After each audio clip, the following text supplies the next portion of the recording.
गरीब अनाथ बेटी का नसीब। मानसी एक 8 साल की बच्ची जिसके मम्मी पापा दोनों नहीं थे, वो अपने चाचा चाची के साथ रहती थी।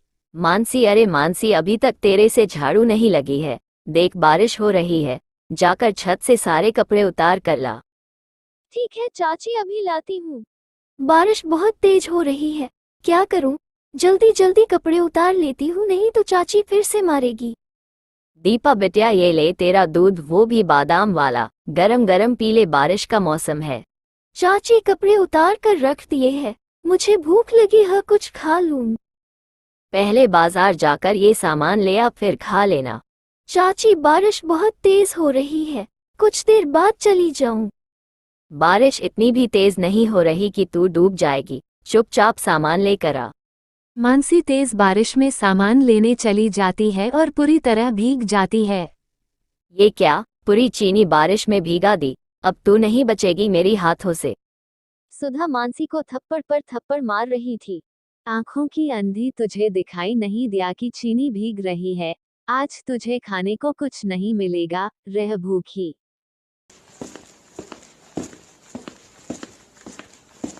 अरे सुधा, इतना क्यों मार रही हो? पागल हो क्या? छोड़ो उसे, चीनी ही तो भीगी है और आ जाएगी। तुम चुप रहो। पैसे पेड़ पर नहीं लटक रहे जो चीजों का नुकसान कर देती है। चल बारिश में भीग, यही तेरी सजा है। बहुत ठंड लग रही है चाची, मुझे अंदर आने दो ना। अब ऐसी गलती दोबारा नहीं करूंगी। सुधा वो बच्ची है, अंदर आने दो, नहीं करेगी गलती दोबारा। एक काम करो, तुम इसे घर के अंदर ले आओ, मैं दीपा को लेकर मायके चली जाती हूँ। किशोर चुप होकर कमरे में चला जाता है। तकरीबन 1 घंटे बाद दीपा जा बोल दे मानसी को अंदर आकर बर्तन करेगी, सारे बर्तन झूठे पड़े हैं।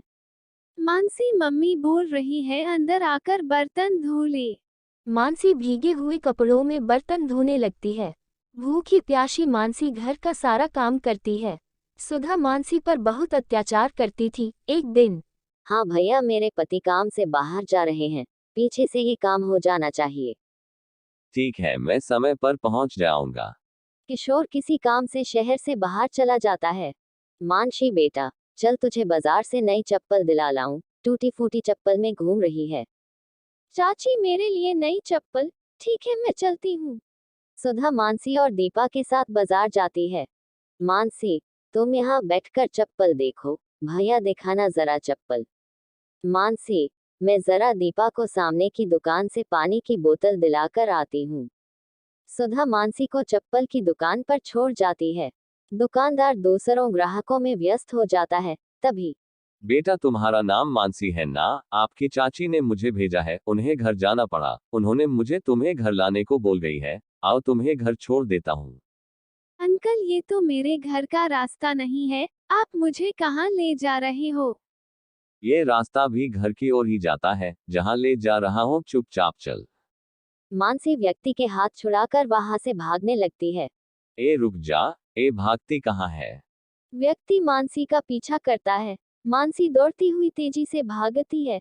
भागते भागते अचानक, आंटी, वो अंकल मेरे पीछे पड़े हैं, वो मुझे अपने साथ ले जा रहे हैं आंटी। अब क्या करूं, ये लड़की तो गायब हो गई। मैडम, वो लड़की तो हाथ छुड़ाकर भाग गई। ऐसी लड़की को पकड़ने के लिए तुमने बोला, मेरे पैसे वापस करो, जितने भी मैंने तुम्हें दिए हैं। लड़की को तुम संभाल नहीं सकते, इसमें मेरी क्या गलती है? कोई पैसे वापस नहीं मिलेंगे। सुधा ने मानसी को उस व्यक्ति को बेच दिया था और उसके बदले 5 लाख रुपए लिए थे। उधर मानसी जिस महिला से टकराती है, उनका नाम कौशल्य देवी था। मानसी डरी हुई थी तो वो उसे अपने साथ ले आई। आओ बेटा, डरो नहीं। माला, गुड़िया के लिए पानी लेकर आओ और कुछ खाने को भी। ये लो दीदी, ये कौन है? मैं बाजार से निकली तो ये किसी आदमी से डर कर भाग रही थी तो मेरे से टकरा गई। मानसी जब खाना खा लेती है तब, बेटा, तुम्हारा नाम क्या है? आंटी, मेरा नाम मानसी है। मेरी चाची मुझे बाजार में अकेली छोड़कर चली गई और गंदे अंकल ने बोला कि वो मुझे घर छोड़ देंगे, लेकिन वो अंकल मुझे कहीं और ले जाने लगे। मानसी रोते हुए कौशल्या को सारी बात बताती है। तुम यहाँ पर बिल्कुल मत घबराओ मानसी, अब तुम यहीं रहोगी, यहाँ तुम्हें डरने की कोई जरूरत नहीं है। माला मानसी को बच्चों के साथ रहने की व्यवस्था कर दो, ये अब हमारे साथ यहीं रहेगी। कौशल्या एक छोटा सा अनाथ आश्रम चलाती थी और मजबूर बच्चों की सहायता करती थी। उधर जब किशोर शहर से आता है तब घर पर मानसी को नहीं पाता। किशोर सुधा से पूछता है, सुधा मानसी दिखाई नहीं दे रही, कहाँ गई है? यहीं कहीं होगी। किशोर कमरे में चला जाता है।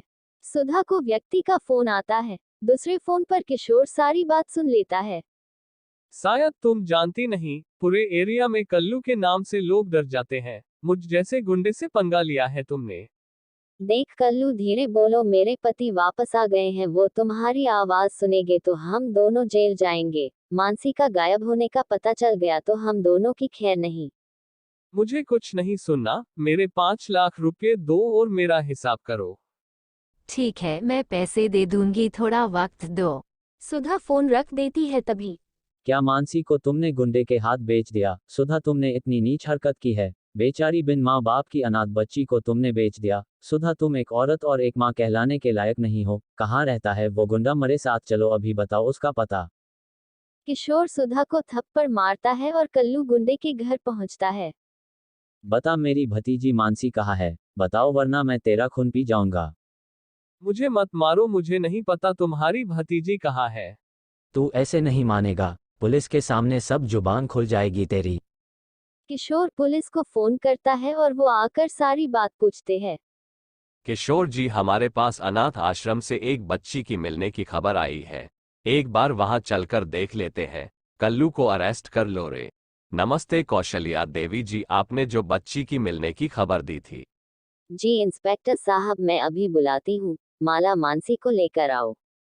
चाचा जी। मानसी मेरी बच्ची, मुझे माफ कर दो, तेरी ये हालत मेरी वजह से हुई है। आपको पता भी है, मानसी को इन्होंने गुंडे के हाथ बेच दिया था।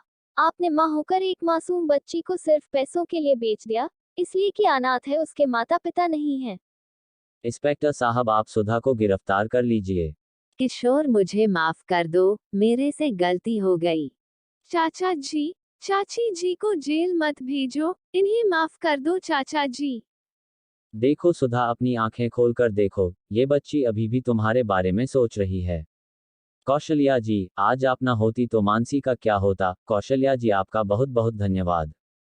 अनाथ बच्चों की सहायता के लिए मैं सदा तैयार हूँ, इसलिए इस अनाथ आश्रम में हर अनाथ बच्चों को सहायता मिलती है। मानसी बिटिया, अपने चाचा के साथ घर जाओ। किशोर जी, मानसी आपकी जिम्मेदारी है, इसका ध्यान रखिएगा। मुझे माफ कर दो बिटिया, मैं अब कभी तुम्हें माँ की कमी महसूस नहीं होने दूंगी।